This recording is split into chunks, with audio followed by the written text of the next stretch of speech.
예, 오늘은 은혜의 보좌라는 제목으로 함께 말씀을 생각해 보겠습니다. 우리가 교회 안에서 그런 표현을 많이 씁니다. 하나님의 은혜를 우리가 얻는다, 은혜를 받는다, 하나님의 은혜를 구한다 하는 그런 표현을 많이 사용합니다. 저도 좋아하는 표현입니다. 하지만 그 의미가 뭘까요? 그 뜻은 어떤 걸까요? 막연히 우리는 쉽게 그런 말을 사용합니다만 그 안에 담겨 있는 깊은 그런 어떤 의미와 뜻에 대해서는 크게 신경 안 쓸 때가 많이 있습니다. 그러다 보니까 많은 오해들이 생기는 것 같아요. 이런 거죠. 우리가 하나님의 은혜를 얻는다, 은혜를 받는다라고 할 때 마치 하나님이 저 높은 곳에 우리가 도저히 닿을 수 없는 저 하늘에 하나님이 계신데 그 하나님이 우리에게 뭔가 좋은 것들을 이렇게 던져주시는 것처럼 자, 여기 있다. 얘다 받아라. 어우, 하나님 감사합니다. 우리는 하나님께 뭔가 좀 얻어보겠다고 이렇게 하나님께 간구하고 하나님은 여러 가지 것들을 참작하셔서 그래, 잘했다. 그래, 이번엔 내가 한번 해주마. 이러면서 뭔가 이렇게 던져주시는 거죠. 우리가 그런 것들을 상상하지는 않을까. 하나님의 은혜를 구한다고 할 때 우리가 그런 것들을 어떤 의미로, 뜻으로 생각하고 우리가 하나님께 나아가는 것은 아닐까. 제 생각에는요, 은혜라는 건 그런 게 아니라는 거예요. 예수 그리스도의 존재가 하나님과 우리의 관계가 어떠한지를 보여줍니다.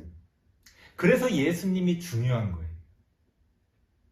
우리는 뭐 예수님을 믿냐 안 믿냐 뭐 이런 것들을 결과적으로 결론적으로 따집니다만 사실은 그 예수님의 존재 자체가 우리에게 가장 큰 메시지로 하나님의 말씀을 전해 준다는 거예요. 그게 뭐냐? 오늘 본문의 15절 말씀 보니까 우리에게 있는 대제사장은 우리의 연약함을 동정하지 못하실 이가 아니라는 거예요. 왜 예수님께서는 왜 우리의 어떤 어려움이나 우리의 연약함에 대해서 그렇게 잘 알고 계실까? 바로 그 예수님이 우리와 똑같은 사람으로 우리와 똑같은 고난과 시험을 받으셨기 때문이죠. 그러니까 잘 아는 거지.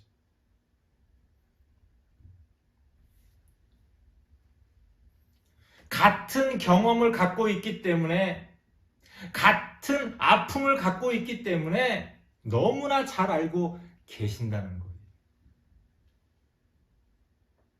오늘 본문에는 동정이라고 번역을 했는데요.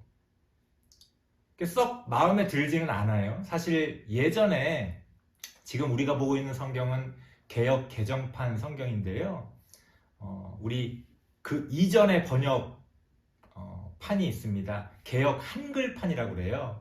거기서는 이제 가라사대라는 그런 표현이 많이 나왔죠. 요새는 이 개역 개정판에서는 가라사대라는 말을 우리가 현대에서는 많이 안 쓰니까 그거를 바꿔서 이르시되 이렇게 이제 번역을 많이 했습니다만 그 외에도 좀 어려운 단어들을 번역을 많이 했어요. 근데 이 오늘 본문의 동정이라는 이 단어를 그전 번역판에서는 뭐라고 번역했냐면 예수님께서 우리의 아픔을, 우리의 연약함을 체휼하신다 이렇게 번역을 했어요. 우리가 좀 평소에 쓰는 단어가 아니니까 어렵기는 합니다만 동정보다는 훨씬 그 의미가 가까운 것 같아요.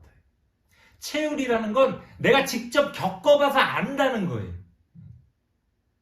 우리가 왜 동정한다 그러면 내가 겪어보지 않았지만 이렇게 아이고 참 생각해보니까 안 됐다. 우리가 이런 것도 동정이잖아요.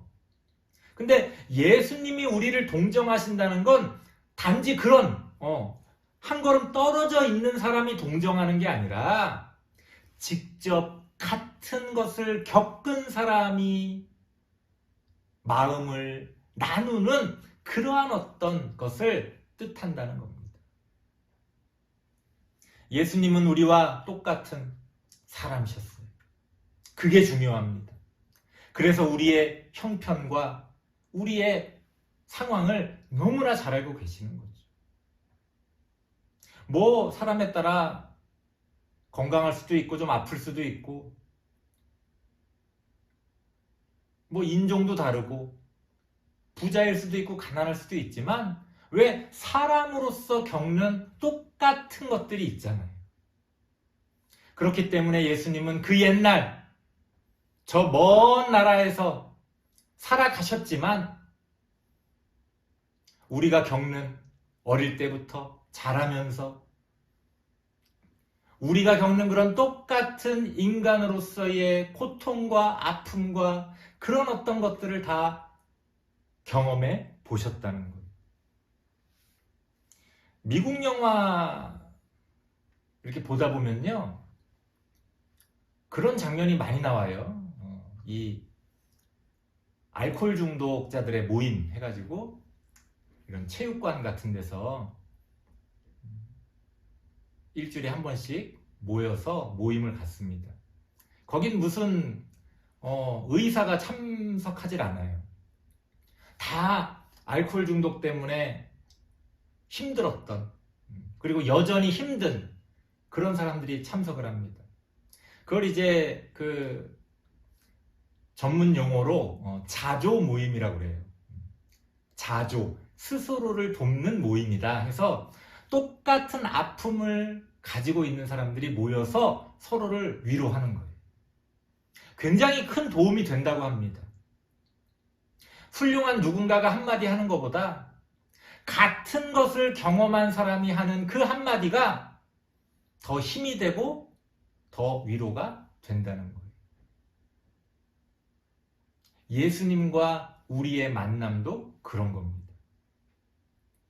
저 멀리 하늘에 있는 누군가가 우리를 동정하고 우리를 도와주는 게 아니라 우리와 똑같은 경험을 한 우리와 똑같은 고통을 겪으신 그 예수님께서 우리와 함께 하신다는 거예요. 이렇게 되면 은혜의 개념이 달라집니다. 16절 말씀에 뭐라고 나옵니까? 우리는 긍휼하심을 받고 때를 따라 돕는 은혜를 얻기 위하여 은혜의 보좌 앞에 담대히 나아갈 것이다. 우리가 하나님 앞에 나아간다고 할 때 하나님께서는 때를 따라 고난의 때를 따라 연약함의 때를 따라 아픔의 때를 따라 우리를 도와주시는 은혜를 베풀어 주신다는 거예요. 그런데 그 은혜라는 것은요, 우리가 그 은혜의 보좌 앞에 나아가기 위해 은혜를 구걸하는 게 아니에요. 은혜를 함께 공감하고 나누는 겁니다. 우리가 그 은혜의 보좌 앞에 나아갈 때에 어떻게 담대할 수 있습니까? 하나님은 저 하늘에 계시고 우리는 죄 많은 이 땅에 있는 인간인데 우리가 어떻게 담대하게 나아갈 수가 있어요? 믿음이 좋으면 그게 가능합니까? 아니요. 오로지 딱 하나의 이유. 예수님도 우리와 똑같은 것을 경험하셨다는 걸 알게 될 때 우리는 그 은혜의 보좌 앞에 담대히 나아갈 수가 있는 거예요.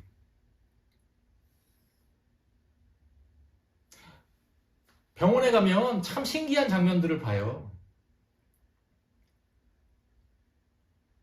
아기를 안고 온 어떤 아주머니 두 분이 앉아 계셨는데 뭐 아주 젊은 엄마들이죠. 오늘 병원에서 처음 만났는데 금방 친해집니다. 왜요? 아유, 아기 몇 개월이에요? 아유, 아기 몇 살이에요? 너무 이쁘다. 같은 아기 엄마라는 것 때문에 금방 마음의 벽이 녹아버리는 거예요. 평소에 우리가 그렇게 낯선 사람들하고 대화하는 게 어렵잖아요. 그쵸? 모르는 사람하고 이렇게 뭔가 일이 있어서 만나도 뭔가 말하기가 좀 불편한데 어떻게 그렇게 금방 마음을 열고 친해집니까? 같은 상황에 처해 있다는 것에 대한 그런 어떤 은혜가 서로 간에 이렇게 그 공감이, 그 동정이 흘러 넘치는 거죠. 그래서 우리는 하나님께 담대히 나아갈 수가 있습니다. 왜? 하나님은 아시니까요. 하나님도 똑같은 경험을 하셨으니까요. 예수 그리스도를 통해 우리가 어떤 상황인지, 우리가 얼마나 연약한지 아시기 때문에 우리는 담대히 그 하나님의 은혜를 얻기 위하여 은혜의 보좌 앞에 담대하게 나아갈 수가 있는 겁니다.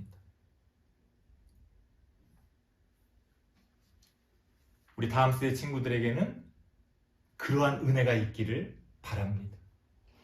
하나님의 은혜를 구하고 하나님과 함께 은혜를 나누고 하나님의 은혜를 받는 그런 하나님의 귀한 자녀들 되시기를 바랍니다. 기도하겠습니다. 하나님 감사합니다. 우리는 은혜의 보좌 앞에 담대히 나아가고 있습니까? 너무나 멀리 떨어져 있는 하나님을 생각하며 그 주변을 맴돌고 있지는 않습니까? 이 시간 우리의 그 연약한, 우리의 그 상처 입은 그 마음을 아시는 하나님을 믿고 담대하게 은혜의 보좌 앞에 나아가는 우리가 되어질 수 있도록 하나님 함께하여 주옵소서. 예수님의 이름으로 기도드리옵나이다. 아멘.